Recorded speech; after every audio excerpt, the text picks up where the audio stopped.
So now let's see how we can work around with animated overlays in guided edit mode inside of Adobe Premiere Elements.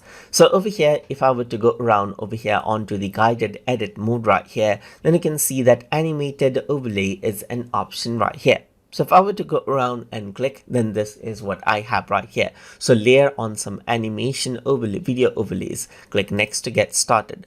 So once I do that, what I can do is I can go around over here onto project assets or add media right here and then choose a video footage. So I'm just going to go around over here and choose this video footage and click on open right here.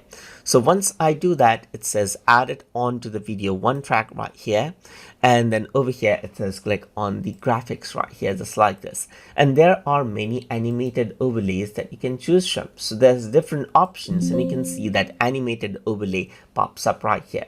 So now what I'm going to do is I'm going to go around and choose an animated overlay right here, like Bokeh 2 right here, just like this. And I'm going to go around and add it onto the video 2 track right here, just like this. So now in order to see the video and the animated overlay right here, I need to go around onto applied effects right here, and I need to go around and change the blend mode right here.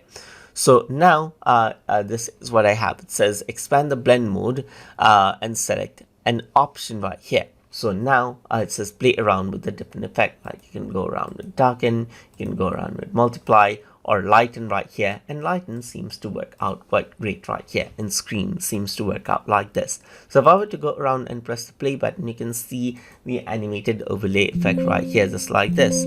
So now if I were to go around and click on next right here, just like this, it says click the right S right here and click and drag the video footage out so that it simply goes around onto the beginning right here.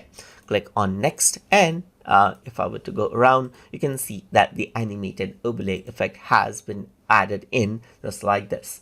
So that is how you can add around the animated overlay in guided edit mode inside of Adobe Premiere Elements. So hope you guys learned something as always. And as always, please like, comment, share, and subscribe.